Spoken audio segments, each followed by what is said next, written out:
Ako po si Miss Winnie at ito ang ating kwento. Lumaki sa isang maayos at masayang pamilya si Jenna. Mabait siya pero may tinatagong kamalditahan. Siya ang panganay at si Kate naman ang bunso.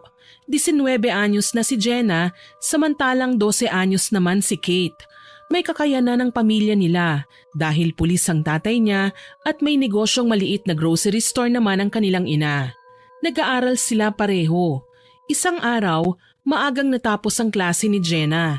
Pagdating niya sa bahay, nakita niya ang kapatid niya sa labas ng bahay na umiiyak. "Bakit? Anong nangyari?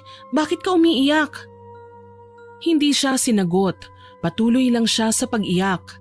Maya-maya ay narinig niya ang nabasag na gamit sa loob ng bahay at sinundan ito ng malalakas na sigawan. Nasagot na ang tanong niya.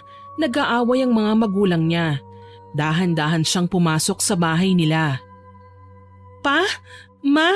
Anong nangyayari dito? Nag-aaway po ba kayo?" Ewan ko ba sa mama mo?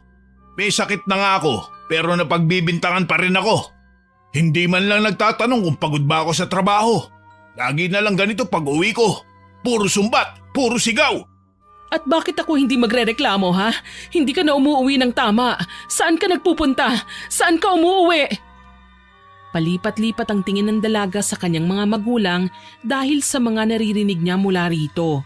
Balak sanang magsalita ni Jenna pero pakiramdam niya ay wala siyang karapatan na sumausaw dito dahil away mag-asawa ito. Pinili na lamang niyang muling lumabas ng bahay at nilapitan ng kapatid niya tsaka inalalayan ito papasok. Patuloy pa rin ang hiyawan at sumbatan ng dalawa pero silang magkapatid nagkulong na sa kwarto ni Jenna. Hinayaan na lamang nila ang dalawa sa paniniwalang magiging ayos din sila. Ngunit ilang araw pagkatapos ng away na yun, napansin ng dalaga na hindi na gaanong umuwi ang ama nito sa bahay nila.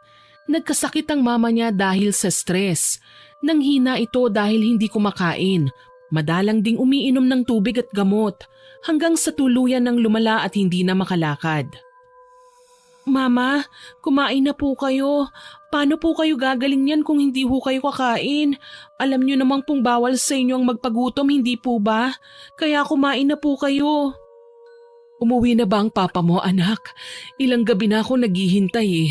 Ni anino niya wala. Tumawag ba siya sa'yo? Alam mo ba kung nasan siya? Hindi ko na alam ang iisipin ko, Jenna." "Ma, huwag niyo na pong masyadong intindihin si Papa.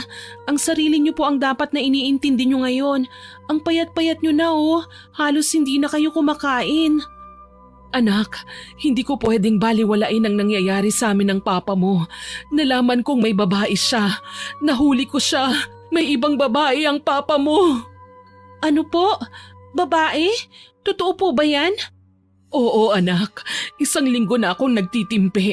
Ayokong maniwala nung una, pero nakita ko sila mismo. Magkasama, magkayakap. Hindi ko na kailangan tanungin. Ramdam ng isang asawa kapag may ibang mahal na ang mister niya." "Ma, bakit naman po niya nagawa ito sa inyo? Sa atin?" "Hindi ko alam anak. Hindi ko alam kung saan ako nagkulang. Ginawa ko na ang lahat. Tinanggap ko siya kahit wala siya sa bahay madalas. Tiniis ko ang lamig, tiniis ko ang lungkot, pero ganito pa rin ang isusukli niya." "Hindi mo kasalanan to, Ma. Huwag mong sisihin ang sarili mo. Si Papang may pagkukulang at kung iiwan niya tayo, ako ang magiging kakampi niyo. Hindi kayo nag-iisa, Ma." "Pero anak, hindi ko hahayaang basta na lang niya tayo saktan, lalo na yung babae niya. Wala siyang karapatang sirain ng pamilya ko. Pinagtiisan ko ang lahat, pero itong pambababae niya, hindi ko to palalagpasin. Pagsisisihan ng kabit niya kung bakit siya pumasok sa buhay namin." "Ma, ano pang binabalak niyo?" "Hindi ko pa alam kung paano, pero magbabayad sila. Lalo na yung babae. Wawasakin ko ang panaginip niyang maging reyna sa buhay ng papa mo. Hindi ako santa, Jenna, at hindi ako tanga. At ngayon, oras na para malaman nila kung sino si Marites." Kita ni Jenna ang galit sa mga mata ng kanyang mama. Hindi niya alam kung dapat bang pigilan niya ang ina o samahan ito sa plano nitong paghihiganti. Pero sa puntong yon, ayaw pa rin niyang paniwalaan na ang pamilya nilang minsang buo ay tuluyan ng nabasag. Kung ganun ay kumain ka na, Ma. Paano ka makakapaghiganti kung mahina ka? Kailangan mong magpalakas, Mama. Hindi ka makakalaban kung ganyan ka. Talo ka. Tumingin sa kanya si Marites. Napagtanto niyang tama ang kanyang anak. Kinuha niya ang plato at nagsimulang kumain. Uminom na rin siya ng gamot. Nang matapos ay ngumiti siya at sinabing magpapalakas siya dahil oras na gumaling na siya, doon magsisimula ang tunay na laban. Ilang sandali pa ay nakatulog na si Marites. Kinagabihan, 11:00 na pero nananatili pa ring gising si Jenna. Paulit-ulit ang mga tanong sa kanyang isipan. Nakatalukbong siya ng kumot habang nakahiga. Pilit na ipinipikit ang kanyang mga mata pero hindi siya inaantok. Maya-maya, inalis niya ang kumot at tumingin sa kisame. Saglit siyang napabuntong hininga. Pagkatapos ay ibinaling ang tingin sa may bintana, bukas yun dahil mas gusto niyang maramdaman ang preskong hangin mula sa labas kesa sa bentilador. Sa gilid ng kanyang mga mata, may nakita siyang isang figurang nakatayo sa may bintana. Hindi gumagalaw. Papa, ikaw na po ba yan? Walang sumagot. Nanatiling nakatalikod ang figura. Hindi niya maaninag ng husto dahil madilim sa labas. Tila isang anino lang na may hulma ng tao. Bumangon si Jenna mula sa kama at naupo.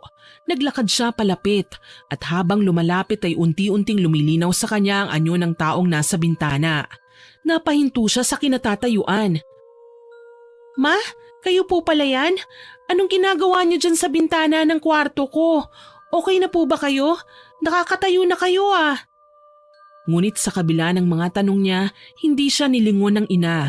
Nakatayo lang ito, tahimik, walang imik, walang reaksyon. Napansin ni Jenna ang kakaibang lamig sa paligid. Lumingon siya saglit sa loob ng kwarto at nang ibalik ang tingin sa bintana, napalundag siya nang may biglang kamay na humawak sa kanyang balikat. Ate, sinong kausap mo dyan? Ay naku naman Kate, bakit ka ba nang gugulat? Ha? Hindi naman kita ginugulat ah. Bakit ba kasi gising ka pa? Malalim ng gabi ah. Ano bang ginagawa mo rito sa kwarto ko? Nagising lang po ako kasi parang may naririnig akong bumubulong-bulong. Ikaw ba yun ate? Tsaka ano pang ginagawa mo? Tulala ka dyan sa may bintana. Si mama kasi Ayan oh, Ha? Teka, nandito lang si mama kanina eh. Nasaan na yun? Okay ka lang ate, si mama kasi nandun sa kwarto niya eh. Siya yung una kong sinilip bago ako nagpunta dito. Tulog na. Teka lang, nandito si mama kanina Kate. Nakita ko talaga siya, nakatayo siya sa may bintana. Ate, baka naman guni-guni mo lang. Madilim pa sa labas, baka anino lang yung nakita mo. Tsaka sabi ko nga nakita ko si mama, nasa kama siya, tulog na tulog. Hindi Kate, iba ito. Hindi to basta anino lang. Parang totoo siya eh. Pero parang may mali. Hindi siya nagsasalita. Hindi man lang ako nilingon. Nakatayo lang siya ron na parang… wala namang tao dito ah. Nakakakilabot ka naman kausap ate. Baka naman pagod ka lang kaya ka nakakakita ng kung ano-ano. Ewan, siguro nga. Ang dami kasing iniisip eh. Si Papa, si Mama, yung babae niya, parang pakiramdam ko mababaliw na ako eh. Hindi ka nababaliw ate, siguro pagod lang talaga tayo. Ang bigat kasi ng mga nangyari sa bahay, hindi ba? Pasensya ka na, Kate ah. Ayokong madamay ka sa mga problema ng matatanda. Bata ka pa, dapat hindi mo pa ito iniintindi. Ate? Sige na, bumalik ka na sa kwarto, matulog ka na ha. Pasensya ka na, siguro nga kung ano-ano na lang ang iniisip ko. Sige ate, ikaw rin, magpahinga ka na ha. Huwag ka nang masyadong mag-isip, maayos din ang lahat. Kinaumagahan ay maagang gumising ang dalaga. Magbabayad siya ng kuryente sa araw na yon. Deadline na naman ang pagbabayad at siguradong mahaba na naman ang pilang aabutan niya. Pinilit niyang kumilos maski puyat siya at mabigat ang katawan niya. Ngunit hindi naman pwedeng ipagpaliban niya ang pagbabayad dahil mapuputulan sila ng kuryente. Pagdating niya sa bayaran, tulad ng kanyang inaasahan, mahaba na ang pila. Halos inabot siya ng 2 oras sa paghihintay. At nang matapos ay dumiretso pa siya ng grocery para mamili ng ilan nilang gamit. Ngunit sa di inaasahang pangyayari, hindi sinasadyang may nabangga siyang babae. Napatitig si Jenna at agad na humingi ng paumanhin. Pero tinarayan siya ng babae. Nagulat siya at napatitig sa mukha nito. Maganda ito, makinis ang balat at maputi. Mapula ang labi at halatang maalaga sa sarili. Pero matapang ang kanyang muka. Halos magsalubong ang dalawang kilay dahil sa galit o inis sa kanya. Parang handang manapak anumang sandali. Nanatiling tahimik si Jenna, pilit na pinakakalma ang sarili. Hindi niya alam kung bakit tila may kuryente sa pagitan nila at hindi niya maipaliwanag kung bakit parang pamilyar ang mukha ng babaeng nakabangga. Anong ginagawa mo? Hindi mo ba nakita? Sumabog yung mga pinamili ko dahil sa katangahan mo. Pulutin mo nga yan? Oo. Sige, pasensya ka na talaga ha. Hindi ko naman sinasadya at saka hindi kasi kita kagad nakita eh. Hindi nakita? Bulag ka ba? Imposible namang hindi mo ako nakita. Nagpapalusot ka lang kamo. Teka, ba't ba ang taray mo? Nagsosorry na nga hindi ba? Hindi ko nga sinasadya eh. Tsaka iilang piraso lang naman yung tumapon, nag-iinarte ka na. Kung tanga ako, tanga ka rin. Bakit hindi ka umilag? Ang kapal din ng mukha mo ah. Ikaw na nga tong nakabangga, ikaw pa tong may ganang magsungit. Aba, sa ugali mong yan halatang wala kang modo. Kung anong ganda mo, siya namang pangit ng asal mo. Hindi ko nga sinasadya, sinabi ko na nga 'di ba? At nagsorry na ako. Ano pa bang gusto mong gawin ko? Lumuhod? Magmakaawa? Aba, talagang bastos ka no? Ikaw na nga tong nakaagrabyado, ikaw pa tong matapang? Ay wow, ang laki ng kasalanan ko sa'yo ha? Nagsorry ako, hindi mo matanggap. Nauna kang nagsungit, hindi ba? Tapos ngayong pinatulan kita parang ikaw na yung biktima. Eh di wow. Huwag mo akong subukan ha. Pasalamat ka at nagmamadali ako. Dahil kung hindi, makakatikim ka talaga sa akin. Talaga? Arte mo, feeling alta sa syudad. Che, dyan ka na nga. Akmang tatalikod na sana si Jenna pero bigla siyang hinawakan ng babae sa kanang braso at muling pinaharap. Matapang ang anyo nito, mahigpit ang pagkakakapit niya. Yabang mo ah! Hindi ka ba tinuruan ng ina mo ng respeto sa mas nakakatanda? Huwag mong isali ang mama ko rito, hindi mo siya kilala. Kung may problema ka sa pagkatao ko o sa ugali ko, ako ang harapin mo, hindi ang pamilya ko. Aba, mukhang nasa pool kita. Ayaw mong nadadamay ang mama mo. Pero paano kung sabihin kong mas kilala ko siya kesa sayo? Anong ibig mong sabihin? Kilala mo si mama? Paano? Huwag kang mag-alala. Sa tamang panahon, malalaman mo rin. At pag nalaman mo, sana kayanin mo. Biglang tumalikod ang babae at lumakad palayo. Nakataas noo ito at parang isang reyna na nagwagi sa laban. Naiwan si Jenna na natitigilan. Parang may pumiga sa kanyang dibdib. Hindi lang dahil sa pangiinsulto at pagsusungit sa kanya ng babae, kung hindi sa huling sinabi nito tungkol sa kanyang ina. Paulit-ulit na naririnig niya ito. Hindi siya mapakali, hindi matahimik.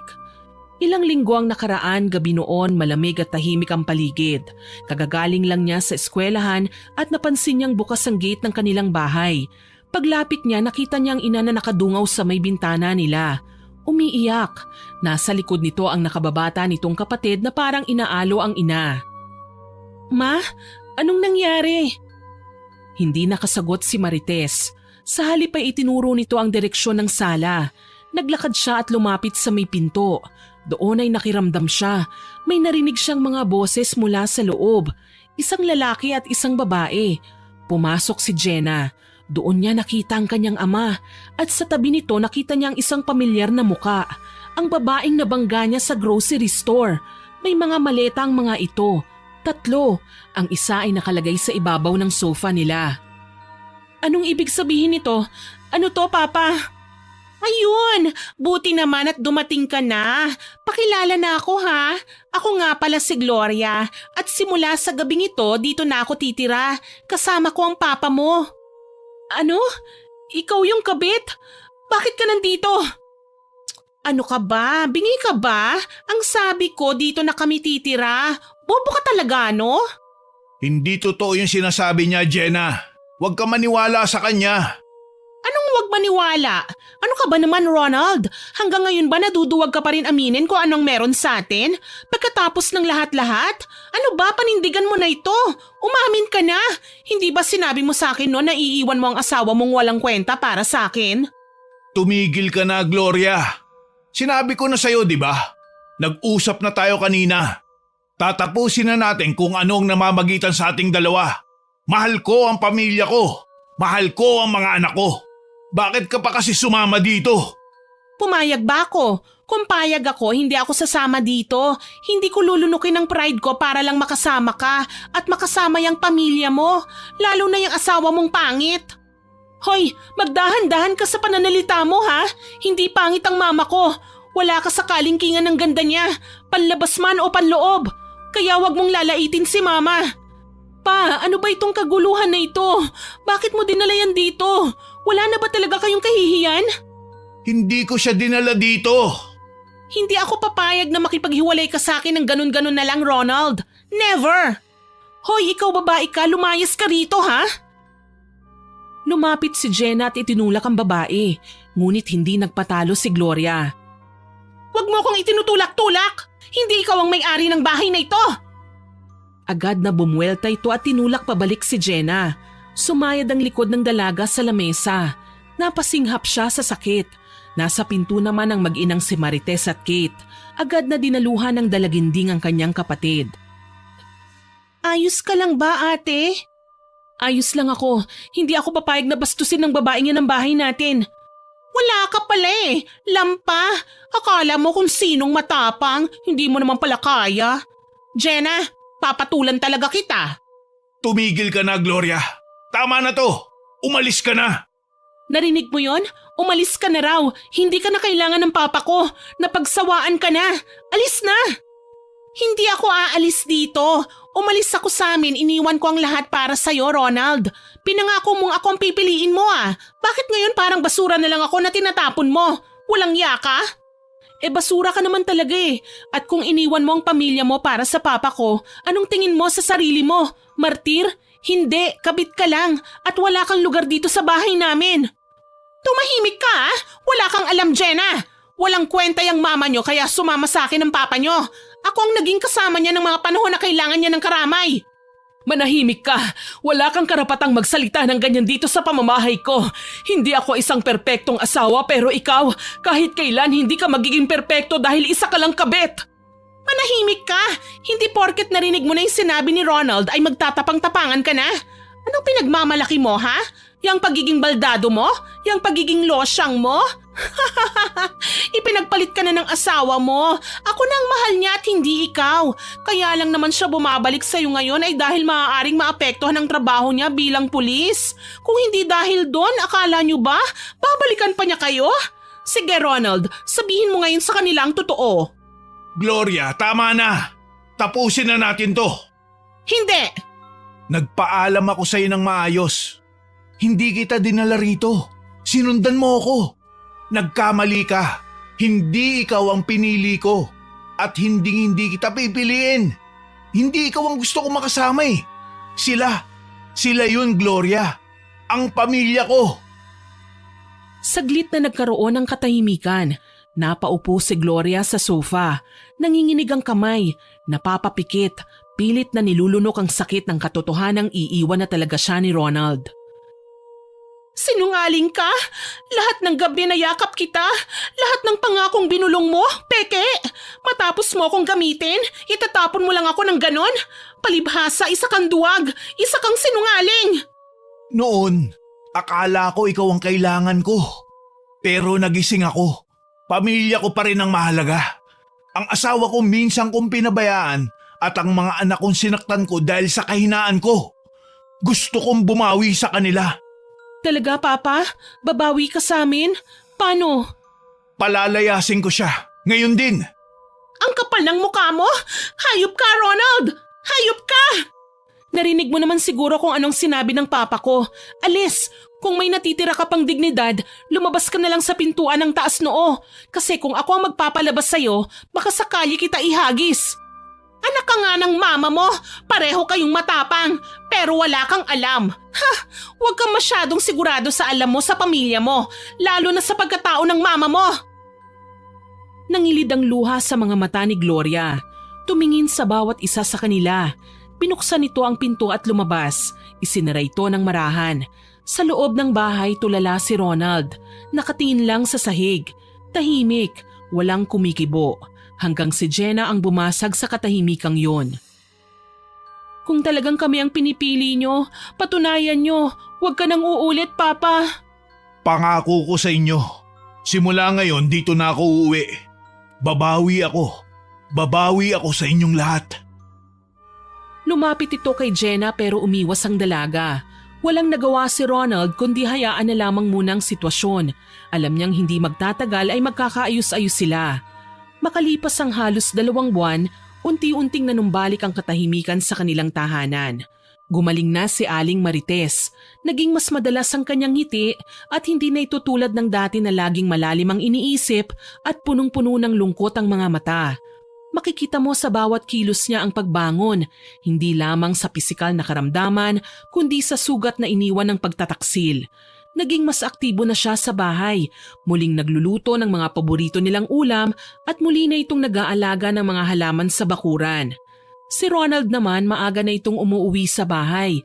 Ramdam sa kanyang mga gawa ang tunay na pagsisisi at pagnanais na itama ang lahat ng kanyang pagkakamali. Isang gabi, habang sabay-sabay silang kumakain sa maliit nilang hapagkainan, napansin ni Jenna na walang tensyon sa pagitan ng kanyang mga magulang. Nagkukwentuhan na sila, nagtatawanan paminsan. Napangiti si Jenna. Ito ang pangarap niya ang muling mabuo ang kanilang pamilya. Hindi niya alam kung kailan o paano ito tuluyang naging posible, pero isa lang ang alam niya. Masaya siya. Salamat Lord, akala ko noon tapos na kami, pero binigyan mo kami ng panibagong simula. Hindi man perpekto pero buo pa rin kami. At sa mga araw na sumunod, naging mas malinaw kay Jenna na minsan kailangan talagang dumaan sa unos ang isang pamilya para matutong pahalagahan ang katahimikan at para sa bawat ng miyembro nito ay muling matutong magmahal, magpatawad at magsimulang muli. Samantala, si Gloria naman, sa kabila ng ilang araw na paghihiwalay nila ni Ronald, ay hindi pa rin nakakapag-move on. Nanggigigil siya sa pakiramdam na tila kinalimutan na nga siya ng lalaki. Pabalik ka rin sa akin, Ronald. Isinusumpa ko. Mariing binitawan ni Gloria ang mga salitang yon habang ang kanyang mga mata ay punong-puno ng galit at sakit. Dahan-dahan siyang napahawak sa kanyang tiyan. Tsaka ito hinaplos ng may kakaibang lambing. Napatitig siya sa kawalan at biglang ngumisi. Isinusumpa ko. Babalik ka rin sa akin kapag nasa kabaong na lahat ng mga mahal mo. Lumabas siya sa bahay na parang walang nangyari. Sa araw na yun ay gagawin na niya ang matagal na niyang plano. Isang mapait na paghihiganti. Alam niyang hindi sapat ang pananakot o away. Ang kailangan niya ay ang siguradong parusa. Maya-maya, dumiretso si Gloria sa isang masukal na lugar sa labas ng bayan. Naroon ang isang maliit na barong-barong na yari sa pinagtagpi-tagping kahoy, yero at lumang trapal. Maya-maya ay bumukas ang pinto ng kubo. Lumabas ang isang matandang babae. Kuba, kulubot ang balat at mukhang masungit. Puti na at magulo ang kanyang buhok. Parang hindi kilala ang suklay. Namumula rin ang kanyang mga mata. Sino ka? Anong kailangan mo rito? Tumigil si Gloria sa tapat ng kubo. Natakot siya sa itsura ng matanda pero pilit siyang nagpakatatag. Kailangan ko ang tulong mo. Gusto ko pong ipaglaban ng sa akin. Kailangan kong mapunta sa akin muli ang lalaking mahal ko. Gusto kong mawala ang humahadlang sa amin. Pwede mo ba siyang kulamin? Hindi ako marunong ng ganyan. Hindi ako mangkukulam. Umalis ka na nga. Huwag mo naman akong itaboy. Kailangan ko talaga ito. Kaya pagbigyan niyo na ako. Yung lalaki, mahal na mahal ko siya pero ipinagpalit niya ako eh. Iniwan niya ako para sa babae niya. At ang masakit, buntis ho ako. Napatingin ang matanda sa tiyan ng babae. Tila may kung anong kumurot sa puso niya. Naawa siyang bigla sa babae sa mga naging kasinungalingan nito. Pasensya na, miss. Pero hindi talaga ako mangkukulam eh. Huwag ka nang magkunwari. Maraming nakakakilala sa'yo na mangkukulam ka. Marami na rin ako napagtanungan. Kaya sige na ho. Sinabi ng hindi eh. Bakit ba ang kulit mo? Magbabayad ho ako ng malaking halaga. Parang awa niyo na ho. Ikaw na lang talaga ang makakatulong sa akin. Natahimik ang matandang babae nang marinig ang sinabi ni Gloria. Napatitig siya rito. Nag-iba na rin ang tono nito nang muli siyang magsalita. Hindi madali ang hinihiling mo. Hindi ito laro. Kapag pumatay ka gamit ng mahika, hindi lang kaluluwang nadadamay. Bawat patak ng dugo, may kabayarang balik sa'yo. Kahit ano pa yan, kakayanin ko. Sabihin niyo lang ang kailangan kong gawin. Marami na akong binalaan noon. Marami na rin akong tinanggihan. Pero lahat sila bumalik hindi para magpasalamat kundi para makiusap na bawiin ang sumpa dahil sa nakokonsensya na sila. Wala ho akong konsensya. Huwag ho kayong mag-alala. Ito po paunang bayad ko. Gamitin niyo ang perang yan para sa inyo. Basta gawin niyo lang ang hinihiling ko. Nanlaki ang mga mata ng matanda. Dahan-dahan niyang kinuha ang envelope na iniabot sa kanya ng babae. Binuksan niya ito at nakita niya ang makapal na tigli 500 piso. Tinatansyang nasa mahigit 20,000 piso ang lahat ng yun. Hindi ko dapat na tinatanggap to pero sige na, pumasok ka. Walang alinlangan pumasok siya sa loob. Amoy insenso sa loob ng bahay. Amoy tuyong dahon na idinarang sa apoy at may kakaibang usok na sumasalubong sa kanya. May mga gamit ka bang dala? Kailangan ko ng mga bagay na pagmamayari nila. Nag-alangan si Gloria nung una pero bigla siyang napangiti nang ilabas mula sa kanyang bag ang mga panyo, suklay at damit na kinuha niya at isinilid sa kanyang bag bago pa pumasok si Jenna sa bahay nila Ronald. Pinakialaman niya ang gamit ng mga ito nang walang nakakapansin. Sige, akin na. Ibigay mo sa akin ang mga yan.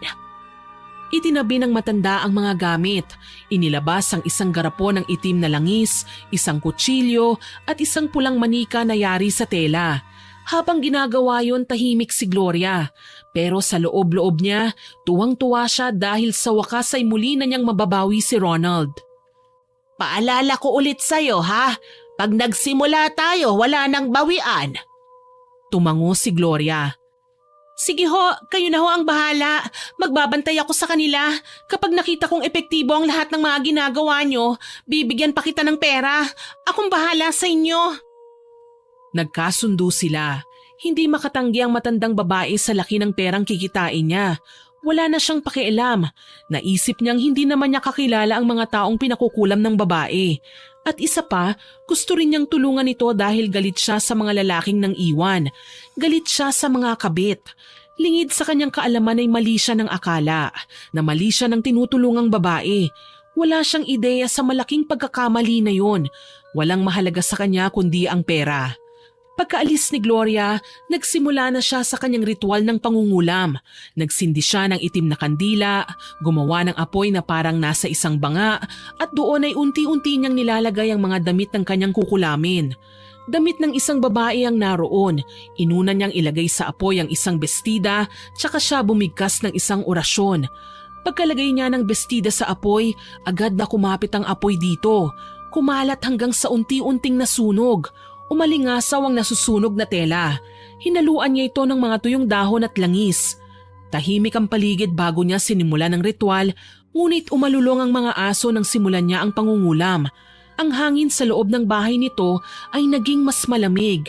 Nagsimulang gumalaw ang mga kurtina at laylayan ng damit ng matanda kahit nakasarado naman ang mga bintana. Sa kabila ng kakaibang pakiramdam na yon, hindi siya nagpatinag. Sanay na siya sa mga ganitong palatandaan eh. Para sa kanya, ito ay senyales ng pagtanggap ng nilalang na kanyang pinaglilingkuran. Unti-unti itong nilamon ng apoy. Ito ay biglang tumaas, halos abutin na ang kisame ng maliit niyang bahay. Ngunit hindi siya natakot. Nakapikit siyang tinanggap ang init, hawak niya sa kanyang 2 kamay ang tinatawag na batong kalikuan, isang sagradong gamit na nagpapalakas sa bisa ng orasyon. Maya-maya pa, humupa na ang apoy. Nang lumamig na ang banga, kinuha ng matanda ang natirang abo at isinilid sa isang maliit na pulang supot. Pagkatapos kinuha niya ang manika na yari sa tela. Itinusok ng matanda ang isang karayom sa kaliwang bahagi ng dibdib ng manika habang muling binibigkas ang huling bahagi ng kanyang panalangin. Samantala, habang masayang kumakain ang pamilya nila Jenna, bigla na lang sumigaw ang kanilang ina. Hawak nito ang kanyang dibdib. Halata sa kanyang muka na para itong nasasaktan. Nag-alala si Jenna nang mapansin ito. Mama, ayos ka lang ba? Anong nangyayari po sa inyo? Napasinghap si Marites. Nabitiwan na niya ang kanyang kutsara at tinidor. Tulala ito ni hindi pumipikit. Ilang sandali pa ay bigla siyang nanginig. Nanlaki ang mga mata ni Jenna at ni Ronald nang mapansin ang tila itim na likidong gumagapang sa mga ugat ng ginang. Napasandal na ito sa upuan, nangingisay. Mahal? Bakit? Uy, mahal ano ba? Magsalita ka! Papa, anong nangyari? Bakit nagkakaganyan si Mama? Hindi kaya pinakulam na siya ng kabit niyo? Tumigil ka dyan, Jenna. Baka lang ito dahil sa sakit ng mama mo. Mabuti pa ay maghanda ka na ng mga gamit niya. Dadalhin natin siya sa ospital. Tatalikod na sana si Jenna pero bago pa niya magawa yun, nakita niya ang tila dahan-dahang pagbalot ng kulay itim na usok sa katawan ng kanyang ina. Isang usok na maitim, mabaho at masangsang, tila amoy ng sinusunog na goma o tela. Lumitaw ang mga paltos sa katawan ng nanay nila, parang nasusunog. Mama! Napahawak si Jenna sa kanyang ulo. Si Kate naman ay halos masuka lalo na nang makita niya ang mga uod na lumalabas mula sa mga paltos na yun. Si Ronald, gulat na gulat at hindi kagad nakakilos. Hanggang sa nagsuka na si Marites ng dugo at ang lahat ay biglang dumilim na sa paningin ni Marites. Mama! Agad na niyakap niya ang katawan ng ina. Hindi niya alintana ang mga uod at sugat nito. Wala siyang pakialam. Walang humpay ang kanyang hagulgol. Wala silang magawa. Masyadong naging mabilis ang mga pangyayari. Mabilis ding tila tinangay lang ng hangin ang buhay ng kanyang ina na kanina lang ay nakikipagtawanan pa sa kanila sa kwentuhan. Iyak nang iyak si Jenna. Nang mapansin niyang wala nang imik ang papa niya, dahan-dahan siyang tumayo. Masama ang tingin niya sa kanyang ama. Sinasabi ko sa inyo, kulam ito, Papa. Nakita mo, hindi ba? Nakita mo? Kasalanan mo ito eh.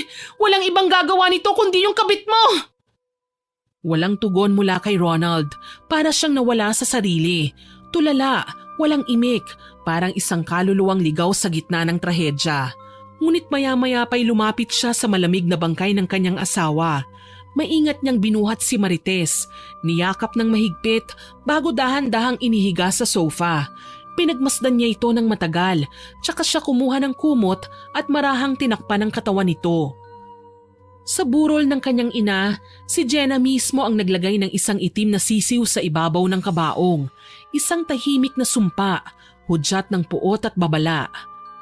Kailanman, hindi magiging masaya ang gumawa nito sa inyo, Mama. Pagsapit ng gabi, dumating si Gloria. Nakikiramay ako.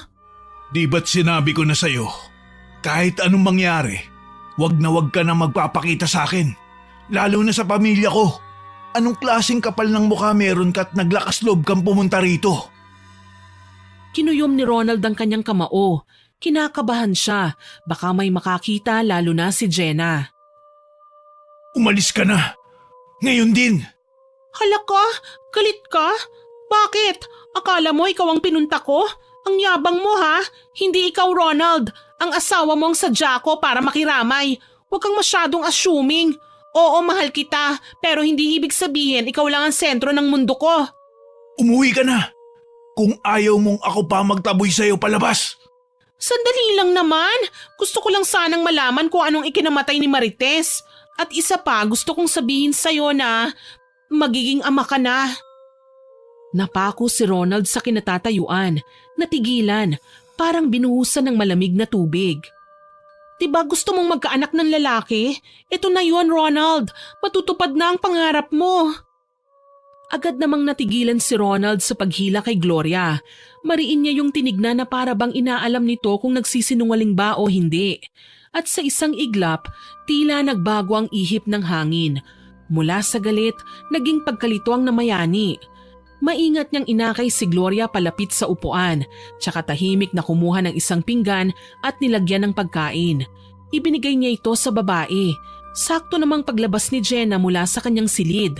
Nagbihis lang ito sandali ng mga oras na yon at laking gulat niya nang makita ang kanyang ama na binibigyan ng pagkain si Gloria. Agad siyang naggit-ngit nang makitang muli ang kabit ng kanyang amang si Ronald. Anong ginagawa ng babaeng yan dito? Ikaw walang yaka talaga, no? Ang kapal ng mukha mong magpakita pa rito? Bakit ha? Sinisiguro mo ba talagang napatay mo ang mama ko? Sandali, anong sinasabi mo? Hindi ko pinatay ang mama mo, ha? Sinungaling ka! Kinulam mo siya! Hayop! Lumabas ka rito! Galangin mo ang burol ng mama ko! Sandali lang anak, please. Ano pa? Ako nang bahala sa kanya. Mabuti pa ay magpahinga ka na muna. Huwag na tayong masyadong gumawa ng eksena dito. Ako na ang bahalang magpaalis sa kanya anak. May kailangan lang kaming pag-usapan. At ano naman ang pag-uusapan nyo? Magkakabalikan na kayo? Kasi patay na si mama? Kaya umiepal na naman yung babae mo? Tama na Jenna. Sige na umakyat ka na muna please. Hindi ito ang oras para sa ganyan. Hindi ko intensyong sirain ang gabing ito, Ronald. Ang gusto ko lang gusto lang talaga kitang makita at makausap tungkol dito sa dinadala ko. Huwag natin pag-usapan yan dito. Dito tayo sa likod ng bahay. Nakakaya sa mga tao. Pumayag si Gloria. Pagdating nila sa likod ng bahay, agad niyang niyakap si Ronald ng mahigpit. Agad namang pilit na kumakalas ang lalaki. Ano ba Gloria? Igalang mo naman ang asawa ko. Hindi mo ba ako na-miss? Hindi ito tungkol sa atin. Ayaw mo bang magkaroon ulit tayo ng isa pang second chance? Kaya nga ako nandito para ibalik lahat ng sa atin. Tumigil ka na. May patay sa bahay na to at asawa ko yun, Gloria. Asawa mong iniwan mo rin minsan para sa akin. Mali ang nangyari noon at pinagsisisihan ko. Pinagsisihan mo o nakonsensya ka lang? Ronald, mahal kita. Hanggang ngayon mahal pa rin kita. Makinig ka naman sa akin Ayokong lumaking walang ama ang anak ko. Wala kang asawa, wala nang hadlang sa ating dalawa. Hindi na ako kabit, Ronald. Kaya please, ayusin na natin to. May kinalaman ka ba sa pagkamatay ng asawa ko? Hindi ko pinatay ang asawa mo. Wala akong kinalaman sa nangyari sa kanya. Oo, siguro. Minsan pinapanalangin ko yung ganito na sana mamatay na siya pero hindi ko naman yung ginusto na magkatotoo. Maniwala ka naman sa akin, Ronald. Umalis ka na muna. Saka na tayo mag-usap matapos mailibing ang asawa ko. Please wag ka na munang pumunta dito. Hintayin mo ko. Ako ang dadalaw sa'yo. Talaga? Sige, hihintayin kita ha. Aalis na ako. Isang mahigpit na yakap ang ginawa ni Gloria. Walang salita, tanging matalim na tingin at ngiting may kahulugan ang makikita sa kanyang muka. Pagkatapos nun ay marahan siyang naglakad palayo. Nanatiling nakatayo si Ronald. Nabibigla siya sa mga nangyayari. Pagkatapos ng libing, ilang araw ang nakakaraan, bumalik si Gloria. Nakapasok na noon si Kate sa paaralan. Ito ang huling araw ng kanilang klase. Samantalang si Jenna ay naroon sa kanyang silid. Nagmumukmok pa rin at hindi pa matanggap ang nangyari sa kanyang ina. Samantala, habang hawak ang larawan nito, may narinig siyang nag-uusap sa sala. Agad siyang lumabas ng kanyang kwarto at tinignan kung sino ang bagong dating. Agad na kumulo ang dugo niya nang makita si Gloria. Tinutulungan ito ng kanyang ama na magbuhat ng mga maleta papasok sa kanilang bahay. Anong ibig sabihin nito? Dito na ako titira, anak. Anong sabi mo? Huwag mo nga akong tawaging anak. Hindi kita ina. Alam ko, Jenna, pero mahal ko ang papa mo. Kaya lahat ng mga mahal niya, mahal ko na rin. Tumahimik ka. Ano to, papa? Hindi mo man lang ba paaabutin ng isang buwan bago mo iuwi ang kabit na yan dito? Hindi ba kayo nahihiya sa ginagawa nyo? Ilang araw palang buhat ng mailibing si mama. Baka hindi nyo alam, kayo na lang ang palaging nagiging usap-usapan dito sa baryo natin. Wala akong magagawa anak. Dinadala niya ang anak ko. Hindi ko sila pwedeng pabayaan. Oh wow! Best dad ever! Hanep pa! Wow! Jenna! Papa! Paalisin mo na yan! Paalisin mo yan! Hindi pwede, Jenna. Wala na ang mama mo. Ako ang masusunod ngayon. Ganun ba? Dahil wala na si Mama, wala ka nang pakialam sa akin, sa amin ni Kate? Sila na ang pamilya mo, ganun ba? E di magsama kayo? Bastos talaga ang bunganga ng batang ito eh. Manang-mana sa ina niya. Itigil mo yung bibig mo. Tatahiin ko yung maruming bibig na yan eh. Alam mo, hanggang ngayon malakas pa rin ang kutob ko na may kinalaman ka sa nangyari sa mama ko. At kung totoo man yon, sana yung batang dinadala mo ngayon, siya ang magbayad sa lahat ng mga kawalangyaan mo. Dahil sa sinabi ni Jenna, agad siyang nakatanggap ng malakas na sampal mula sa kanyang ama. Isang sampal na ngayon niya lang naranasan. Tahimik ang buong sala matapos ang malakas na sampal. Nanlilisik ang mga mata ni Jenna, nanginginig sa galit at sakit. Si Ronald naman ay mariing nakatitig sa anak. Tila nagulat din sa nagawa niya. Sumusobra ka na, Jenna. Wala kang karapatang isumpa ang batang wala namang kasalanan. Wala rin naman kayong karapatang ipasok dito ang babae niyong kabet at ipilit sa amin na tanggapin siya. Lalo na si Kate. Wala pa nga kaming isang buwan na nagluluksa. Pero ikaw, mas pinili mong palitan kaagad si Mama. Agad na naglakad palayo si Jenna. Muling pumasok sa kanyang silid. Ilang oras siyang nanatili roon. Tsaka lang siya lumabas nang makaramdam ng uhaw. Kahit labag sa loob niyang makita ang babae ng kanyang ama, lumabas pa rin siya para kumuha ng tubig sa kusina. At nakita nga niya doon ang dalawa, masayang kumakain sa lamesa. "Oh Jenna, kumain ka na ba? Kain ka na, sabay ka na sa amin ng papa mo." "Ayoko nga, mamaya lagyan mo pa ng laso ng pagkain ko. Tsaka mabuti at nalulunok mo pa yung kinakain mo. Alam mo namang walang may gusto sa'yong nandito ka." "Ikaw naman, nagmamalasakit lang ako sa'yo. Eh di kung ayaw mong kumain, eh di wag." Paalis na sana siya nang biglang magsalita ang ama na siya namang ikinatigil niya. Maupo ka na, kumain ka na rin. Sumabay ka na sa amin ng tita Gloria mo para isang hugasan na lang. Pakikuha mo na rin yung tubig saka yung vitamins ng tita mo. "Talaga? Inuutusan niyo pa ako? Anak niyo ko, hindi kasambahay. At saka 'di ba sinabi ko na, ayokong kumain. Busog pa ako. Nakakabusog din pala ang puro kabalastugan dito sa bahay na ito." Jenna, ganyan ba ang itinuro namin sa'yo? Wala ka na bang respeto? Pati ako binabara mo na? Hindi kita pinalaking bastusin ng matatanda. Kung hindi mo matanggap ang mga tao dito, lumayas ka. Umuwi ka sa lola mo. Ayoko ng ganyang gulo sa bahay. Kung hindi ka marunong sumunod, mas mabuting umalis ka na lang. "Hindi niyo na ako kailangan paalisin. Talagang balak ko nang umalis. Pero tandaan niyo, kalahati ng bahay na ito sa mama ko yon. Kaya kahit anong mangyari, babalik at babalik ako rito. Sisiguraduhin kong walang kahit isang gamit ni mama ang mapupunta sa babaeng yan." Umalis ang dalaga at nagtungo sa kanyang kwarto. Naiwan si Gloria na pailing-iling, halatang nasaktan sa mga binitiwang salita ni Jenna. Napansin ito ni Ronald kaya agad niya itong nilapitan at pinakalma. Habang yakap-yakap si Gloria, tahimik na nag-iisip si Ronald kung paano niya mapapalambot ang puso ng kanyang panganay. Paano niya maipararamdam kay Jenna na buo pa rin ang pamilya nila kahit may binubuong bago. Sana'y dumating ang araw na matanggap ni Jenna si Gloria at pati na rin ang magiging kapatid niya. "Hindi ko alam kung ano ang pwede kong gawin upang mapalapit ang loob ko sa panganay mong anak. Nais ko pa naman sanang maging magkasundo kaming dalawa para naman kahit papaano pag nanganak ako siya ang gusto kong mag-alaga sa magiging anak natin." Hayaan mo at kakausapin ko siya ng mabuti. Sa ngayon ay hayaan na lang muna natin siya. Masakit pa sa kanya ang pagkamatay ni Marites.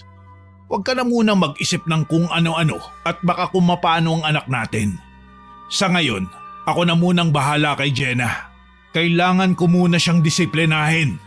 "Totoo bang palalayasin mo siya?" Oo, pero pansamantala lang naman yun. Iuwi ko na muna sila sa lola nila. "Ayoko sana ng ganun kasi baka lalong magalit sa akin ang mga anak mo. Kaso baka naman lalo kung ika-stress yung pananatili nila rito. Palasagot pa naman na talagang bastos magsalita. Ang sakit na ng ulo ko Ilang oras pa nga lang akong nandito." Ako nang bahala sa kanila. Huwag ka nang ma-stress. Sige na, kain ka na.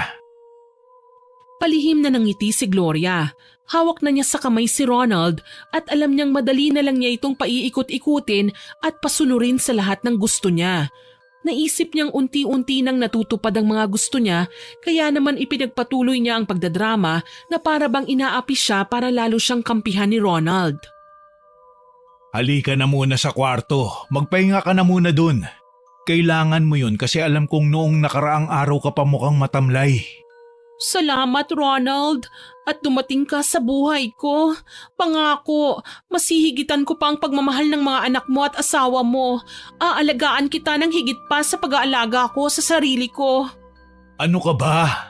Ako dapat ang magpasalamat sa iyo dahil bibigyan mo ko ng anak na lalaki.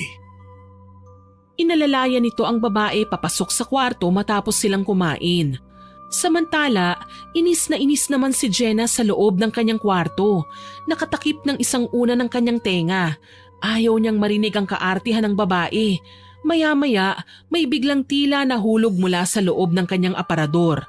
Nagulat si Jenna at kabadong lumingon sa gawi kung saan naroon ang mga lagayan niya ng damit. Naisip na lang ni Jenna na baka imahinasyon niya lang ang narinig. Ilang araw na kasi siyang kulang sa tulog kaya kung ano-ano na lang ang pumapasok sa isip niya. Hindi na niya namalayan na nakatulog na pala siya. Kinabukasan, pasado 9:00 na nang magising si Jenna. Agad siyang bumangon dahil ramdam na niya ang gutom. Kahit labag sa loob niyang lumabas ng kwarto, wala na rin siyang nagawa kundi ang kumain. Papasok siya sa kusina nang makasalubong niya si Gloria na nakangisi sa kanya na tila ba tuwang-tuwa ito na makitang namumutla siya sa gutom. Sabi ko naman sa'yo kumain ka. Ang tigas kasi ng ulo mo Pasalamat ka't nandito ang papa mo kagabi. Kung hindi, baka sinabunutan na kita sa inis ko sa ugali mong parang reyna kung umasta. Maldita! Ako ba ang kausap mo? Sino ka ba? Close ba tayo? Ano namang paki mo kung hindi ako lumamon? Nanay ba kita? At saka ang yabang mo Ako may karapatan akong umastang reyna dahil bahay to ng mga magulang ko. Ikaw, ano ka rito? Sabit? Nakikikabit? Sobrang hirap mo na ba at dito ka pa nakikisiksik? Dalawang malalakas na sampalang dumapo sa kanyang muka matapos niyang sabihin yon kay Gloria. Nagulat siya ng husto. Hindi niya inaasahan na gagawin yon sa kanya ng babaeng yon. Akala mo ba hindi kita papatulan? Wala ang papa mo ngayon. Pumasok sa trabaho niya. Kaya kong gawin ko ano ang gusto ko. Gusto ko lang ipaalala sa'yo Kayang-kaya kita. Hindi ubra sa akin yung kamalditahan mo. Kung maldita ka, demonyo ko. Naiintindihan mo ba? Oo, naiintindihan ko yon dahil hindi ako tanga. Kung away ang gusto mo, sige, ibibigay ko. Ipaglalaban ko ang katahimikan ng bahay na ito, Gloria. Mapapaalis ka rito. Sinusumpa ko yan. Biglang lalapit si Gloria kay Jenna at akmang sasampalin siya. Ngunit maagap si Jenna. Naitulak niya ito. Natumba si Gloria at napaupo sa sahig. Walang iya ka? Hindi ka na marunong rumespeto sa akin? Eksaktong bumukas ang pinto. Dumating ang kanilang ama. Napakunot ang noon nito nang makita ang eksena. Si Gloria nasa sahig. Si Jenna nakatayo, hingal at nanginginig sa galit. Ano to? Jenna! Anong ginawa mo sa asawa ko? Hindi makasagot si Jenna. Napaatras siya. Si Gloria naman ay agad na lumapit sa lalaki at nagsumbong habang kunwari umiiyak. Sinaktan niya ako, Han. Tinulak niya ako. Wala siyang respeto sa akin. Paulit-ulit na lang. Siyang nauna. Sinampal niya ako. Kahit na. Hindi pa rin tama na itulak mo siya. Ano ka ba naman? Titig na titig si Jenna sa kanyang ama. Sa loob-loob niya, tuluyan na ngang nagbago ito. Hindi na siya pinaniniwalaan kahit ano pang sabihin niya. Tahimik na lang siya at kinuyom ang kamao. Sa unang pagkakataon, naramdaman niyang mag-isa na siya sa sarili niyang tahanan. Ihanda niyo na ang mga gamit niyo ni Kate. Doon na muna kayo sa lola niyo. Magbakasyon kayo dun. Wala nang nagawa si Jenna kundi ang sumunod. Padabog siyang naglakad at ibinagsak ng malakas ang pinto ng kanyang kwarto. Tanghali na nang matapos siyang mag-empake.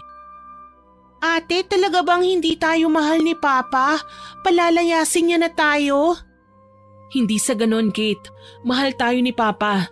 Pero ngayon, mas pipiliin ko nang lumayo muna tayo. Hindi natin kailangan araw-araw makipagbangayan sa taong walang respeto. Mas okay na rin to, kahit pansamantala lang. At least tahimik tayo. Pero ate, paano na yung school natin? Yung mga gamit natin dito? Don't worry, ako nang bahala doon. Makakabalik din tayo. Mabuti nga at sakto sa bakasyon natin hindi ba? Isipin mo na lang na bakasyon lang natin ito kay Lola. Tsaka panahon na rin para mabisita natin siya at masabi sa kanya kung anong nangyari kay Mama. Hindi natin siya nasabihan nung libing Kaya nga po ate, kawawa naman si Lola. O siya, sige na, mag-ready na tayo. Hayaan na muna natin si Papa habang wala pa siya sa sarili niya. Habang pinipili niyang pumanig sa ibang tao kaysa sa mga anak niya. Kailangan muna nating alagaan ang sarili natin. Sige ate, walang problema sa akin. Basta kasama kita, ayos lang yun. Lagi tayong magkakasama. Ikaw na lang ang meron ako, Kate. Hinding-hindi kita iiwan. Ilang oras din ang naging biyahe nila at tahimik lang si Jenna habang yakap-yakap ni Kate ang maliit niyang backpack. Kitang-kita sa mukha ng bunso ang pagod pero pilit niyang iniintindi ang sitwasyon. Pagdating nila sa bahay ng kanilang lola, sinalubong kagad sila nito nang makita sila. Bakas sa mukha nito ang pag-aalala. Mga apo, anong ginagawa niyo rito? Halika kayo, pasok. Naku, pasensya na ha. Hindi ako masyadong nakakalinis ng bahay Maraming kalat. Ayos lang po, Lola. Teka, kayo lang ba? Nasaan ang mama at papa niyo? Hindi sumagot si Jenna. Tsaka lang ito nagsalita nang nakapasok na sila sa bahay. Niyakap niya ang kanyang lola at tsaka humagulgol ng malakas. Lola, wala na po si Mama. Ano? Anong wala na? Patay na po siya. Sorry po, hindi namin naipaalam sa'yo. Hindi ko kasi alam kung paano, Lola Ano bang nangyari? Bakit siya namatay? Lumapit si Kate at niyakap din ng mahigpit ang kanyang lola. Pareho silang nagyakapan para pakalmahin ang isa't isa pero ang matanda halos manginig sa nalamang balita. Ang anak ko! Ang anak ko! Wala na! Bakit? Hindi ko man lang siya nahawakan bago siya nailibing. Nagulat din po kami, Lola. Ang bilis po ng mga pangyayari Kumakain lang po kami tapos… Iha, nasaan ang papa mo? Gusto ko siyang tanungin kung bakit hindi man lang siya gumawa ng paraan para masabihan ako. Ano ko? Etsapuera na lang sa buhay ng anak ko? Karapatan kong malaman yun, mga apo. Bakit ipinagkait sa akin ng papa niyo? Hindi na po niya maiisip yun, Lola. Bising-busy nga siya sa pag-aasikaso ng kabit niya habang nakaburol si Mama. Ano? May kabit ang papa niyo? Kate, hindi mo dapat sinabi yan. Bakit ate? Yun naman talaga ang nakita ko noon Porket bata ako, hindi ako pwedeng magsalita. Lola, may kabit po si Papa. Kumuyom ang mga kamay ng matanda habang patuloy ang pagpatak ng kanyang mga luha. Umupo ito sa lumang silya na napayuko. Si Kate ay tumabi sa kanya. Pinunasan ng luha nito. Sorry po, Lola. Wala kang dapat na ihingi ng sorry, apo. Wala kang kasalanan. Masakit lang sa akin ang mga nalaman ko. Pero sana wag niyong sabihin sa akin na kaya namatay ang mama niyo dahil sa babae ni Ronald. May hinala kami na kinulam ng babaeng yun ng mama, Lola. Kinulam ang mama niyo? Nagsuka po kasi siya ng uod, tapos marami siyang sugat parang napaso. Anong klaseng babae bang nakuha ng papa niyo? Bakit niya ginawa yun sa mama niyo? Ang anak ko, ang mabait kong anak. Sana nalaman ko ito kagad. Sana nagawan ko man lang ng paraan. Nagawa ko sana na magdasal para sa kaligtasan niya. Sana na ipaglaban natin ang buhay niya. Patawad po, Lola. Natakot po kami. Nalilito kami sa mga nangyayari noon Apo, wala kang dapat na ikahiya o ipagsorry. Alam kong napakabigat ng dinadala nyo. Pero kung totoo ngang may ginawang masama ang babaeng yon, hindi siya makakaligtas. Hindi siya patatahimikin ng langit. Hindi ko hahayaan. humanda siya sa akin. Lola, may dapat pa po kayong malaman. Ano pa, Apo? Yung babae, pinatira na po siya ni Papa sa bahay namin. Doon na po siya natutulog sa kwarto nila ni Mama. Kaya po kami nandito, pinalayas po kami ni Papa eh. Anong sinabi mo? Pinatira niya sa bahay ang kabit niya, sa mismong bahay na itinayo ng anak ko. Hayop na Ronald na yan, hindi man lang iginalang ang alaala ng asawa niya at pinalayas pa kayo. Pinalayas niya ang sarili niyang mga anak. Opo. Tahimik si Jenna pero kita sa mukha niya ang matinding sakit.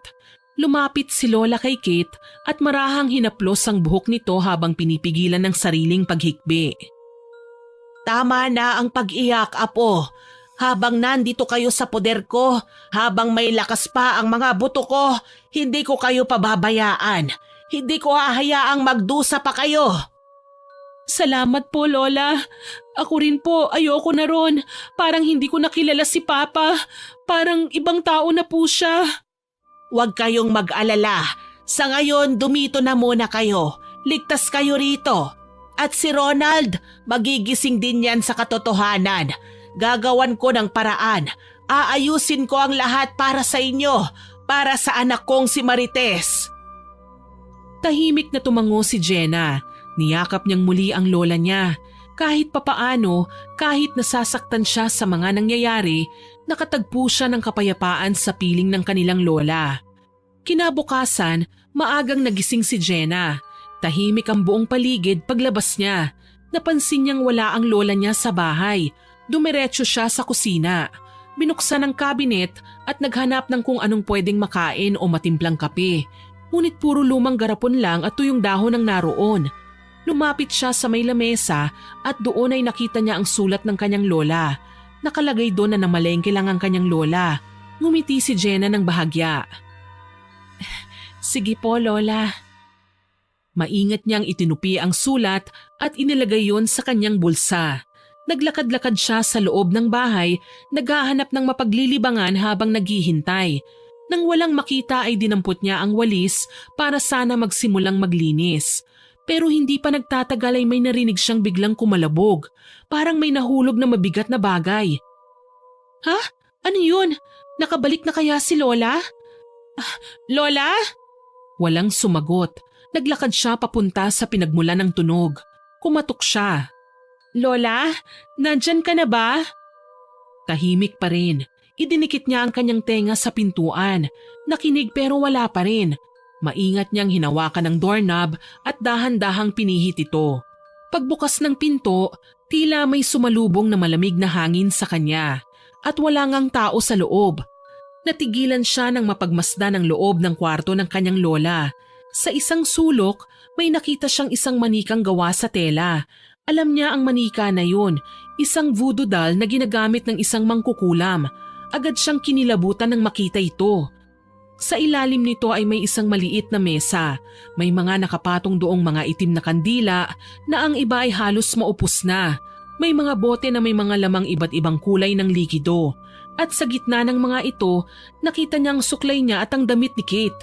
Lumapit siya at dinampot ang suklay. Tinignan niya itong mabuti. Hindi siya nagkakamali. Ito yung sa akin ah. Ito yung nawawala. Bakit nandito ito? Anong ginagawa mo rito? Bakit ka pumasok sa silid ko, Apo? Lola, sabihin niyo nga po sa akin ang totoo. Mangkukulam ba kayo? Ano? Bakit mo naman tinatanong yan? Siyempre hindi. Anong kalokohan niyang iniisip mo, Jenna? Pero Lola, nakita ko po ito. Jenna, huwag mong pakialaman yan. Hindi mo naiintindihan ang lahat. Luma na yung mga gamit na yan. Pamana pa ng mga ninuno natin. Pampaswerte lang yan sa bahay. Lola, wag na po tayong maglokohan. Sabihin niyo sa akin ang totoo. Mangkukulam ka ba? Tumahimik ang matanda. Ilang segundo rin siyang hindi nakapagsalita. Huminga siya ng malalim. Hindi ako masamang tao, Jenna. Hindi ko naman po sinasabing masama kayo eh. Pero ang gusto ko lang po ay sagutin niyo ako ng diretso. Oo, Jenna. Mangkukulam ako. Pero hindi yung iniisip mong nananakit ng tao ng walang dahilan. Kaya ba may balak kang kulamin kami? Kaya ba pinatay niyo si Mama? Ano? Anong sinasabi mo? Itong mga gamit na ito, paano po napunta sa inyo? Mga nawawalang gamit namin ito ni Kate, Lola. Hindi pa pwede. Imposible. Ano pong imposible? Hindi ko alam na mga gamit niyo yan. Diyos ko, anong ginawa ko? Ano bang ginawa mo, Lola? Bakit? Bakit sarili mong pamilya pinahamak niyo? Hindi ko gagawin yun kung alam ko. Akala ko kung kaninong gamit lang ito. Dahil sa realisasyon, biglang nanghina ang tuhod ng matanda. Napaupo siya sa sahig, laylay ang balikat at umiiyak. Gamit namin ito, Lola. Bakit kami? Bakit? Patawad, Apo. Hindi ko alam. Kayo po ba ang pumatay kay Mama? May kinalaman ba kayo ron? May nawawala siyang duster. Nandito rin ba yun? Nagamit ko na sa huling ritual na ginawa ko.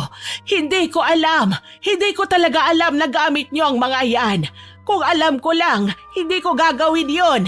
Akala ko. Ano Lola? Sumagot ka! Ano bang naging kasalanan namin sa'yo na dapat naming pagbayaran ng mga buhay namin? Sandali lang, Apo. Makinig ka muna. Hindi ko sinasadya. May babae kasi. May babaeng nagpunta rito at humingi siya ng tulong sa akin. Dala ang mga gamit na yan. Sabi niya sa akin ay kailangan kong alisin ang mga hadlang sa kanya ng partner niya. Naawa ako. Akala ko naman ay siya yung ape. Kung ganon, siya pala yung kabit ng papa niyo. Hindi ko alam sa inyo. Di ba't kayo ang naging kausap niya? Nang kulam kayo nang hindi man lang kinikilala ng husto ang mga nagiging kliyente niyo at kung sino-sino yung mga pinakukulam niya? Galit ako sa mga babaeng mga agaw. Nakuha niya ang simpatsya ko, kaya tinulungan ko siya, pinagbigyan. Tinulungan mo si Gloria. Siya yung kabit ng papa ko. Hindi pa pwede. Tinuruan ko siya kung paano mangkulam. Binigyan ko siya ng aklat ng pangungulam. Baka gamitin niya yun sa inyo. Hindi pa pwede. Hindi ka ba nakukonsensya sa ginawa niyo, Lola? Tinulungan niyo ang babaeng yun. Pinlano niya ito. Ang walang iyang babae na yon. Talagang sinadya niya akong puntahan para ipakulam sa akin ang sarili kong anak. Humanda siya. Gagantihan ko siya. Ipapalasap ko sa kanya kung anong sinapit ng anak ko. Hindi. Ako ang turuan niyo. Ako ang maghihigante para sa mama ko. Ano? Delikado, Apo. Hindi pwede. Ayaw niyo? Pero yung kabit ni Papa tinuruan niyo. Wala ba kayong konsensya, Lola? Apo, hindi ko akalaing ganito ang mangyayari. Akala ko talaga nakakaawa siya. Puno ng galit ang puso niya at hindi ko nakitang masama pala ang intensyon niya. Patawarin niyo ako. Kung gusto niyong mapatawad ko kayo, ituro niyo sa akin lahat ng alam niyo sa pangkukulam. Tulungan niyo kami. Hindi para sa inyo, para to sa amin ni Kate at para matapos ng lahat ng ito.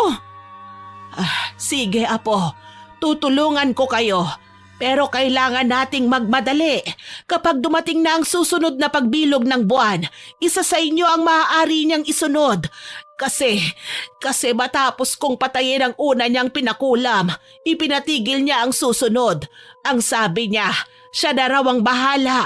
Kung itutuloy niya ang pag-aaral ng itim na mahika, sigurado akong wala nang makakapigil sa kanya kundi isang sakripisyo. Anong sakripisyo? Buhay. Kapalit ng buhay. Nagkatitigan ng dalawa. Wala mang salitang binigkas, pareho nilang alam na wala nang atrasan. Madilim pa ay gumayak na si Jenna. Bago siya umalis ay nagpaalam siya ng maayos sa kanyang kapatid. Mahirap man ang sitwasyon nila, alam niyang ligtas ito sa piling ng kanilang lola. Sa kabila ng lahat ng nalaman niya tungkol sa pagkatao nito, buo pa rin ang tiwala niya na hindi sasaktan ng kanyang lola si Kate dahil alam niyang mahal na mahal sila nito. Pagkatapos, imbis na dumiretso pa uwi, tumungo muna siya sa sementeryo. Bitbit niya ang iilang piraso ng bulaklak na iaalay niya sa puntod ng kanyang ina. Tahimik ang paligid sa loob ng sementeryo. Ngunit ang katahimikang yon ay nabasag nang malapit na siya sa libingan ni Marites. May nakita siyang dalawang taong naroon. Napatigil siya. Nakilala niya kagad ang kanyang papa at si Gloria, ang kabit na naging dahilan ng pagwasak ng kanilang pamilya. Mula sa kinatatayuan niya, narinig niyang tila nagtatalo ang dalawa. Agad siyang nagtago sa likod ng medyo mataas na nicho. Nakinig siya sa pinag-uusapan ng mga ito. Paminsan-minsan din siyang sumisilip. Dapat kasi hindi ka na sumama sa akin dito. Kung ganyan ka rin lang magsalita. Bakit ba? Ano ba kasing dahilan at dinadalaw mo pa yan dito? Patay na yan, no? Hindi na yan babalik sa'yo. Hanggang ngayon siya pa rin ba? Iniisip mo pa rin ba siya? Gloria, tumigil ka na nga. Respeto na lang. Nakita ni Jenna kung paano umikot-ikot si Gloria sa puntod. Nakataas ang kilay nito at umiirap-irap. Nang sandaling yon, nagsalita pa si Gloria. Mas malakas at mas garapal. Alam mo Ronald, mabuti na lang at nawala na si Marites. At least 'di ba, wala na talagang panggulo sa ating dalawa. Talagang inadya ng tadhana na mangyari ito dahil tayo talagang dalawang nakatadhana. Tsaka alam mo ba kung bakit ako sumama sa'yo dito? Kasi para paulit-ulit kong ma-realize na wala na talagang babalik para guluhin ang relasyon natin. Ano ka ba, Gloria? Kung ano-ano sinasabi mo, nababaliw ka na ba? Matagal na nagtimpi si Jenna sa likod ng nicho. Halos manigas siya sa galit. Ngunit sa kabila nun ay hindi siya lumabas. Naghintay pa siya ng ilang sandali. Maya-maya ay tumayo si Ronald at lumayo. May kinuha ito sa sasakyan. Marites, wala ka na. Inuuot ka na dyan sa kinalalagyan mo. Ako na ang nasa tabi ng asawa mo. Ako na ang kasama niya gabi-gabi. At alam mo kung anong masarap? Yung malaman kong nakikita mo ang mga anak mo na unti-unti nang nawawala sa buhay ng asawa mo. Pero wag ka mag-alala. Malapit mo na rin namang makasama ang isa mo pang anak eh. Isusunod ko na sa'yo si Kate. Tila tumigil ang mundo ni Jenna sa narinig. Nanlalamig ang kanyang mga kamay. Malinaw ang narinig niya. Si Kate ang isusunod nito. Hindi na siya nakatiis. Anong sabi mo? Anong isusunod mo si Kate? Anong gagawin mo sa kapatid ko? Oh, nandyan ka pala, Jenna. Kailan ka pa nakabalik? Ang bilis naman ng bakasyon mo. Wala kang pakialam, buwisit ka. Huwag mo akong simulan ha. Hindi porket buntis ako ay hindi kita papatulan. E di patulan mo kung gusto mo. Mas gusto ko nga yun para mamatay ka na. Hayop ka. Ano? Apat wag mo akong ginaganyan ha. Hindi mo alam kung anong kaya kong gawin. Kung hindi ka mananahimik dyan, pagsasabayin ko na kayong patayin ng kapatid mo. Ano? Gusto mo bang mapadali ang reunion nyo ng walang kwenta mong ina? Apat! Aray! Bitiwan mo ang buhok ko! Walang yaka! Ano ba? Bitiwan mo ako! Matagal ko nang gustong gawin sa'yo to, hayop ka! Peste ka sa buhay namin! Hindi mo kilala kung sino ang kinakalaban mo, Jenna! Wala kayong laban sa akin! Dahil sa labis na galit, ay halos ingudngod na sa lupa ni Jenna ang babae ng kanyang papa. At sa eksaktong sandaling yon, nakabalik na si Ronald. Agad niyang inawat ang dalawa. Jenna, anong ginagawa mo? Anong klaseng ugali meron ka? Sinaktan niya ako, Ronald. Wala naman akong ginagawa sa kanya eh. Bigla na lang akong sinugod at sinampal. Pa, isusunod daw niyang patayin si Kate. Masama ang babaeng yan. Siyang dahilan kung bakit namatay si Mama. Tapos kami ni Kate, papatayin din daw niya kami. Ano? Anong kabaliwan niyang pinagsasabi mo? Gloria, ano to? Anong sinasabi ng anak ko? Apa, malay ko dyan. Nababaliw na yata eh. Hindi ko naman inaano. Malamang sa malamang gumagawa ng kwento yan dahil sa galit sa akin. Hindi ako sinungaling. Siya ang sinungaling. Isa siyang salot, Papa. Tama na, Jenna. Umalis ka na muna. Bago pa ako mawalan ng pasensya sa'yo. Tumingin ng masama si Jenna. At pagkatapos noon ay tumalikod na siya at umalis. Naiwang tahimik si Ronald habang yakap si Gloria. Habang naglalakad palayo sa sementeryo, napatingin siya sa kanyang mga kamay. May ilang hibla ng buhok siyang nakuha mula sa ulo ni Gloria. Napangiti siya. Lintik lang ang walang ganti, Gloria. Humanda ka. Pagbabayaran mo ang ginawa mo sa mama ko. Isinilid niya ng mabuti ang mga nakuhang buhok mula kay Gloria. Nang magawa niya yon, naghintay pa siya ng ilang sandali. Sinigurado niyang nakalabas na ng sementeryo ang dalawa bago siya bumalik sa libingan ng kanyang ina. Makukuha na natin ang hustisya sa pagkamatay mo, Mama, at hindi ko hahayaang masaktan niya si Kate. Matapos sabihin ang mga bagay na yon sa puntod, hindi na nagsayang ng oras si Jenna. Bumiyahe siya pabalik sa probinsya ng lola niya. Samantala, pagsapit ng gabi, hindi mapakali si Gloria. Panay ang sulyap niya sa natutulog na si Ronald. Biglang may pumasok na ideya sa kanyang isip. May hinala siyang marahil ay alam na ni Jenna ang tungkol sa pagpapakulam niya sa kanyang ina. Hindi niya alam kung anong eksaktong naging tagpo kung sakaling nalaman ng dalaga na ang lola nito ang siyang pumatay kay Marites. Napangiti siya. Sayang, gustong-gusto ko pa naman sana makita yon. Pero ayos lang. Sapat na yon kasi alam kong masakit yon para sa inyong lahat. Naisip din niyang marahil ay may gagawin ng lola nito at baka protektahan na nito ang kanyang mga apo laban sa kanya. Kaya naman naisip niyang tamang-tama ang naisip niyang plano para sa mga ito. Hindi niyo ako kaya. Ako yata ang pinakamatalinong kabit sa buong mundo. Tumayo siya, dahan-dahan, kumuha ng litrato ni Ronald at pagkatapos ay pumasok sa dating silid ng magkapatid. Mula sa ilalim ng mga kama nito ay kinuha niya ang isang maliit na kahon at isang librong kulay itim. Ito ang libro na binili niya sa matandang mangkukulam. Agad niya itong binuklat at sinimulang gawin ang mga nakalagay doon. Dinasal niya ang mga salitang naroon at saka niya pinatakan ng kandila ang litratong hawak niya. Agad-agad ay narinig niya itong sumisigaw. Gloria! Tulungan mo ako! Aray ko! Dinig na dinig ni Gloria ang sigaw ng kanyang kinakasama, kaya't dali-dali siyang tumakbo papunta rito. Pagdating niya sa silid, nagkunwaring wala siyang alam sa nangyari. Animoy inosente sa lahat. O Diyos ko, Ronald! Anong nangyayari sa'yo? Bakit nagkaganyan ang balat mo na parang napaso? Ang init! Ano to? Alam mo, baka kinukulam ka. Kinukulam? Anong kinukulam? Para namang hindi mo alam na mangkukulam ang nanay ng dati mong asawa. Ano? Paano mo nalaman? Wala. Secret. Basta alam ko. Magaling ako eh. Pero bakit naman niya ako kukulamin?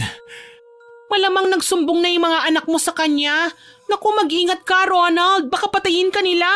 Malupit namang kukulam ang matandang yon at hindi ako magtataka kung mismong mga anak mo maging mangkukulam din kagaya niya. Ikita mo naman hindi ba yung nangyari sa'yo? Kulam yan. Sigurado ko. Mga baliw yung mga yun eh. Baliw sila. Napatingin sa kanyang katawan si Ronald. Nakita niya kagad na nagpaltos ang mga ito na tila natuluan ng kandila ang kanyang katawan. Agad siyang nakumbinsi ni Gloria na baka nga totoong nakulam siya. Pero sa likod ng kanyang isip, alam niyang hindi ito gagawin sa kanya ng mga anak niya. Halika na, matulog na tayo ulit. Kailangan mong magpahinga.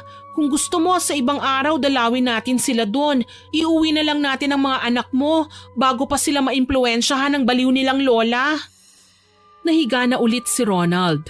Dahil doon ay napangiti ng lihim si Gloria. Tuwang-tuwa siyang madali niyang namamanipula ang kanyang kinakasama. Ang lahat ng plano ay umaayon sa kanya.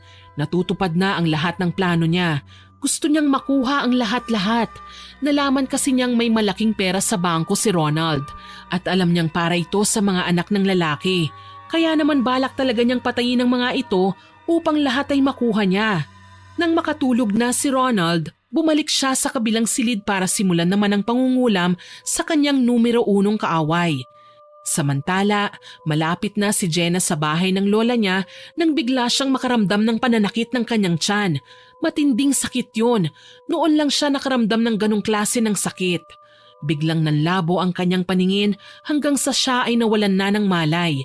Nang magising si Jenna, naramdaman niyang hindi na gaanong masakit ang kanyang tiyan. Nagpalinga-linga siya at nakita niyang nasa loob na siya ng kwarto. Nasa tabi na niya ang kanyang lola. Lola? Mabuti at gising ka na. Nag-alala ako ng husto sa'yo. Bigla ka na lang nawalan ng malay sa tapat ng bahay. Ano po bang nangyari sa akin? Ang sakit ng tiyan ko kanina tapos… Hindi po kaya… Oo, Apo. At sigurado ako nagsisimula na ang babaeng yon. May mga nakita kong senyales na kinukulam ka. At wala namang ibang gagawa nun kundi siya. Ano pong gagawin natin, Lola? Seryoso talaga siyang patayin kami ni Kate. Nakuha mo ba ang mga pinakukuha ko sa'yo? Opo, Lola. Nasa akin ang ilang hibla ng buhok niya. Kung ganon ay may laban tayo. Yan ang kailangan natin para makontra ang kulam niya. Kailangan na rin nating magsimula. Tumayo ang matanda at inalalayan si Jenna na makaupo sa gilid ng kama. Mabagal pa ang kilos ni Jenna pero unti-unti na siyang nakakabangon. Kumuha ng baso ng tubig ang matanda at iniabot sa kanya. Uminom ka na muna habang naghahanda ako. Tumalikod ang matanda patungo sa aparador. Binuksan niya ito at mula sa loob ay inilabas niya ang isang kahon na kahoy na may ukit. Maingat niyang binuksan yun at isa-isang inilabas ang mga gamit para sa ritual. Ilang sandali pa ay nagsimula na silang maghanda sa isang maliit na altar na ginawa nila sa sulok ng silid. Kumuha ng puting tela ang matanda at inilatag ito sa ibabaw ng mesa. Maayos niyang pinuwesto ang mga kandila at mangkok na may halamang tuyo at langis. Sa gitna ng tela, inilagay niya ang ilang hibla ng buhok ni Gloria. Tahimik si Jenna habang pinanonood ang bawat kilos ng kanyang lola. Alam niyang seryoso ito sa ginagawa at ramdam niya ang bigat ng ritual na yun. Nang mailagay na ang lahat ng kailangan, sinindihan ng matanda ang mga kandila at nagsimula ng magdasal. Hindi maintindihan ni Jenna ang sinasabi nito. Wala ni isa mang salita ang pamilyar sa kanya. Basta narinig niya na lang na tila paulit-ulit na pagbigkas ng mga kataga habang dahan-dahang ginagalaw ng matanda ang kamay sa ibabaw ng apoy ng kandila. Hinawakan ng matanda ang buhok ni Gloria gamit ang sipit na kahoy, tsaka niya ito inilapit sa usok ng isang halamang sinindihan. Muli siyang nagsalita ng mga hindi maintindihang salita. Ramdam ni Jenna ang pagbigat ng hangin sa paligid. Bumilis ang tibok ng kanyang puso habang pinagmamasdan ang ginagawa ng matanda. Ilagay mo ang mga kamay mo rito, Apo. Itinuro nito ang mangkok na may langis. Sumunod si Jenna. Mainit yon pero tiniis niya. Pagkatapos hinawakan ng matanda ang kamay niya at itinuro kung saan ilalagay ang marka sa puting tela. Simula ngayon, hindi na makakapanakit sa iyo si Gloria. Ang sumpa sa kanya, lahat ng gagawin niya sa inyong dalawa ni Kate, lahat ay babalik sa kanya. Ligtas na po ba kami ni Kate, Lola? Ligtas na kayo sa kulam pero sa kasamaan ng babae na yon malamang ay hindi pa. Baka hindi siya kaagad sumuko. Kung ganun, ano po ang dapat naming gawin? Ang kailangan niyo ay umiwas muna sa kanya. Huwag kayong maghihiwalay na dalawa. Sige po, Lola. Salamat po. Kung wala kayo… Alam kong walang kapatawaran ang ginawa ko sa mama ninyo. Pero nakahanda akong pagbayaran ng lahat ng iyon, Apo. Pero hindi pa sa ngayon kasi kailangan ko kayong protektahan sa isang demonyong minsan kong kinampihan. Matapos ang ritual, pinatay na ng matanda ang kandila. Maingat niyang ibinalik ang mga gamit sa kahon at sinarado ito ng maigi. Si Kate po pala, nasaan, Lola? Nasa kwarto ko. Doon siya natulog. Huwag kang mag-alala sa kanya. Maayos siya, Apo. Nakahinga ng maluwag si Jenna. Parang may malaking tinik sa kanyang dibdib ang unti-unting nawala. Dahan-dahan siyang tumayo at lumapit sa matanda at niyakap ito. Sa kabila ng lahat ay naramdaman niya ang sinseridad sa boses ng matanda. Napatawad niya na ito. Alam niyang hindi magagawa ng lola niya ang bagay na yon kung hindi lang ito niloko ni Gloria. Nang matapos ay naglakad siya papunta sa kabilang silid. Nakita niya si Kate na mahimbing na natutulog. May manipis na kumot sa ibabaw nito at walang kamalay-malay sa nangyayaring gera sa kanilang pamilya. Napaupo si Jenna sa gilid ng higaan at hinaplos ang buhok ng kapatid. Hindi kita pababayaan, Kate. Kahit ano pang mangyari, hindi ko hahayaang mapahamak ka. Lumipas ang magdamag. Kinabukasan maaga silang nagising ng matanda. Nakahanda na ang kanilang agahan at amoy na ng dalaga ang aroma ng kape at sinangag sa buong bahay. Tahimik silang kumain. Nang bandang tanghali, tinawag niya si Jenna at nagpasama itong sunugin na ang kanyang mga gamit sa pangungulam. Pero bakit po, Lola? Dahil yon ang dapat, iha. Hindi ko na kailangan ng mga bagay na ito. Kailangan ko ng tuluyang kalimutan dahil hindi ko mapapatawad ang sarili ko kung isa pa sa inyo ang masaktan ko. Tama ang mama mo. Nung tinanggihan niya ang alok ko noon sa kanya na ipasa sa kanya ang mga kaalaman ko, sana noon ay itinigil ko na ito. Sana ay hindi ko siya napatay. Kasama pa natin sana siya ngayon. Huwag niyo na pong sisihin ang sarili niyo, Lola. Si Gloria, siya ang may kasalanan ng lahat ng ito. Tumango ang matanda. Magkasama nilang pinanood ang unti-unting paglamon ng apoy sa kanyang mga gamit. Makalipas ang 2 buwan, kailangan na nilang bumalik sa kanilang bahay. Kailangan na dahil magpapasukan na ulit. Si Kate ayaw sanang pabalikin ni Jenna pero sinabi sa kanila ng kanilang lola na baka mahirapan lang si Kate kapag doon pumasok. Sinabi na lang ng matanda na ayos na ang lahat. Wala na siyang dapat pang ipag-alala. Kaya naman ay maaga pa lang ay bumiyahe na sila. Pagdating nila sa kanilang bahay, naabutan nilang tahimik. Parang walang tao. Ngunit may naririnig silang parang umuungol mula sa loob ng bahay. Agad siyang pumasok at nagulat si Jenna sa kanyang nakita. Ang kanyang ama, nakaratay sa kanyang higaan. May mga kapitbahay na lumapit sa kanilang dalawa at ikinuwento na halos 1 buwan nang nagkasakit ang kanyang ama. Sila lang daw mga kapitbahay ang umaasikaso dito at ang barangay. Ilang beses nang ipinatingin sa doktor pero hindi pa rin gumagaling. Tinanong ni Jenna kung anong nangyari kay Gloria. Nagkatinginan ng mga kapitbahay nilang naroon. Ilang sandali pa, may nakapagsabi na nabaliw ang babae. Ngayon ay isa na lamang itong taong grasa, marumi, magulo ang buhok at wala sa sarili na naglalakad-lakad sa kung saan-saan. Hindi alam ni Jenna kung anong mararamdaman nang marinig ang sinapit ni Gloria. Napaupo siya sa tabi ng kanyang ama habang si Kate ay tahimik lang sa kanyang likuran, hawak ang kamay ng kanyang ate. Paanong naging ganito ang lahat, Papa? Anak ko, mga anak ko. Ang dating matapang at istriktong ama ay ngayon ay tila isang bata. Laging nakapikit, nanginginig ang katawan, hindi makapagsalita ng maayos. Ayon sa barangay, ilang araw bago ito magkasakit, nagsisisigaw daw ito sa kalsada, humihingi ng tawad at nagsusumamo sa kung sino man ang animoy hindi nila nakikita. Mula noon ay unti-unting nanghina hanggang tuluyang hindi na makatayo. Anak!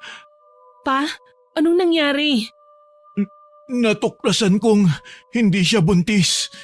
Niloloko lang niya ako. Po? Tama ang narinig mo. Sinungaling ang babaeng yun. Tapos nakita ko kung anong ginagawa niya. Kinukulam niya kayo ni Kate. Gusto niya kayong gawing baliw. Pati ako. Ako anak, hindi niya ako pinatawad. Kinulam niya ako. Hindi na ako makalaban anak. Ginawa niya akong ganito. Mahina, walang silbi. Hindi ko man lang kayo nagawang protektahan. Tapos, muntik ko pa kayong sisihin sa lahat ng nangyari sa akin. Muntik akong maniwala na kayo ang kumukulam sa akin. Iyon pala, siya ang walang iyang babaeng yun. Pa? Anak, ang tanging meron ako ay ang pagsisisi. Tama na po. Huwag po kayong umiyak. Si Lola, pinrotektahan niya kami laban kay Gloria. Lahat ng gagawin niya sa amin ay babalik po sa kanya. Deserve niya kung anong nangyayari sa kanya ngayon, Papa. Pero ikaw hindi mo yan deserve. Niloko ka rin niya. Oo, may pagkakamali ka pero... Patawarin mo ko. Patawarin niyo ako, mga anak ko. Matagal ko na po kayong pinatawad. Hindi ko man maintindihan ang lahat ng ginawa niyo noon, pero ayokong mabuhay na may galit sa puso ko. Salamat, anak. Ilang araw ang lumipas, nagpasya si Jenna na ipatingin sa isang albularyo ang kanyang ama. Nakumpirma nilang kinulam nga ito. Sa tulong ng orasyon at pagpapainom ng halamang gamot, unti-unti siyang gumaling. Makalipas ang ilang buwan, tuluyang nanumbalik ang lakas ni Ronald. Kasabay ng kanyang paggaling, pinili niyang ituon ang panahon sa kanyang 2 anak. Pinaramdam niya kina Jenna at Kate ang pagmamahal na minsan niyang nakaligtaang ibigay sa kanila. Isang maaliwalas na hapon, magkakasama nilang binisita ang puntod ni Marites. Nakatayo si Jenna at taimtim na nagdarasal habang hawak ang kamay ni Kate. Sa kanyang likod nakatayo si Ronald na may dalang puting mga bulaklak. Ma, masaya ka ba ngayon? Buo na kami ulit ni Papa. Ma, sorry ha. Ngayon lang kami ulit nakadalaw sa'yo. Mama, miss na po namin kayo. Inilapag ni Ronald ang mga bulaklak sa puntod at saglit na yumuko. Humingi siya ng tawad sa kanyang asawa. Pag-alis nila sa sementeryo, tahimik lamang sina Jenna, Kate at Ronald habang naglalakad papunta sa kanilang sasakyan. Pare-pareho silang tila ninanamnam ang katahimikan ng paligid. Bawat isa'y abala sa kanya-kanyang iniisip. Pagdating nila sa kalsada kung saan nakapark ang sasakyan, biglang napatigil si Jenna. Napako ang tingin niya sa isang figura sa gilid ng daan. Si Gloria. Madungis ang katawan nito, gusot ang damit, putik-putik ang laylayan at tila ilang araw nang hindi naliligo. Gusot ang buhok nitong magulo at may nakasabit pang mga tuyong dahon. Nakatitig ito sa kawalan habang tumatawa ng malakas. Minsan ay napapahawak ito sa hangin, tila may kinakausap na hindi nakikita. Tahimik lang si Ronald. Mahigpit ang pagkakahawak niya sa kamay ng kanyang mga anak. Hindi na sila nagsalita. Walang bumati, walang lumapit. Nilampasan lang nila ito. Nang makasakay na sila sa kanilang sasakyan, muling narinig nila ang tawa ni Gloria. Isang halakhak na puno ng kabaliwan at kawalan. Saglit silang natigilan, ngunit hindi na silang nag-abala pang tignan ito. At sa pagsara ng pinto ng sasakyan, tuluyan na rin nilang isinara ang isang madilim na kabanata sa kanilang buhay. Habang unti-unting umaandar ang sasakyan palayo sa sementeryo, kasabay nitong naiwan ang lahat ng sakit, takot at alaala ng nakaraan. Sa kanilang mga puso, dala nila ang bagong pag-asa, lakas ng loob at pagmamahalan bilang isang pamilya. Ang madilim na bahagi ng kanilang buhay ay nagsilbing paalala na sa kabila ng lahat, may liwanag pa ring naghihintay sa dulo. Sana po ay nagustuhan niyo ang aking ibinahaging kwento. Pero bago ko po tapusin ito, oras na para i-shoutout ang mga masusugid nating listeners. Shoutout po sa mag-asawa nating listeners na sina Tina at Alan Dekit, sa couple nating sina Barbilyn at Ryan, pati sa mga anak nilang sina Vince at Catriona, kay Miss Merly Fatalia, Mary Jane Lozano from Malabon, kay Ma'am Lisa Comia, Ma'am Romilyn Mahilom, sa Lee Channel at Kalampanog Vlog, kay Miss Sofia Moralio, kay Rems Remedy, kay Shagala Mary, kay Miss Trisha Pinlac, Sir Joseph Tawasil, kay Ma'am Jessa Jacob from France, kay Ma'am Senaida Desa, kay Ma'am Marlene Andrada na nag-comment po sa Martir na Asawa Upload.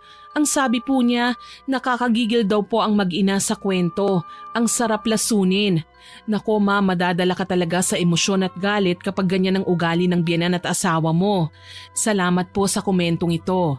Shoutout din po kina Lani at Jaysher Gatuteo, kay Grace Kinar from Abu Dhabi, kay Ma'am Senaida Hubert from Texas, kay Ma'am Rizalina Angeles na loyal listener po natin, at hindi raw po pwedeng hindi siya makinig sa mga kwento natin bago matulog. Salamat po ma'am. Kay Sara Abdullah at Queenie from Saudi Arabia, kay Ma'am Vanessa Barbasa, kay Ma'am Alizer Jovelin from Riyadh, kay Ma'am Annalie Martires, kay Positive Flor Dasig, kay Ma'am Teresy Abanilla, kay Ma'am Estela da Silva at sa Cabral family po, kay Rodaline Amil at sa buong tropa sa tindahan from Carmona, Cavite, kay Aida Ram, kay Divina Monterde, kay Sir Michael Perez at kay Lourdes Mangaya, kay Rowena Dacles, Eloisa Formento, Ma'am Laura Palangan, kay Sir Herminihildo Robles, At shoutout din po kina Miss Celinda Gook, kay Dolores Takahashi, kay Florence Joyce Ferras na nag-comment po sa mabagsik na Amo upload. Ang sabi po niya, "Our God is bigger, stronger and true healer through Jesus." Salamat po sa inspiring reminder na si Lord po talaga ang masasandalan natin. Thank you po for that comment. At sa mga regular listeners po natin na sina Ma'am Girlie Satur, Ma'am Mea Espiritu, kay Ma'am Rubilin Eneria at sa Eneria Family, kay Jenilyn Mix Vlog, kay Ma'am Beth Mercado, kay Ma'am Basanta Mila, Rasoniao, Kimberly Espanola, kay Normski25, Sigbinan sa Sweden, kay Ma'am Lydia Lopez at kay Ma'am Mel Santarita. Gusto ko pong kunin ang pagkakataong ito para magpasalamat sa lahat ng mga nakinig, nag-subscribe, nag-share, nag-like at nag-comment sa kwentong ito. Maraming salamat po sa inyong lahat. Asahan ko pa rin po ang walang sawa niyong suporta ha, dahil road to 50k subscribers na po tayo. Sana po ay patuloy pa kayong makinig sa mga susunod nating upload. Sisikapin ko po at ang bumubuo ng team namin na bigyan kayo ng kwentong siguradong kagigiliwan niyo at magbibigay ng aral. Hanggang sa muli, ako po ang inyong tagapagsalaysay, si Miss Winnie, na buong pusong nagpapasalamat sa inyong pakikinig.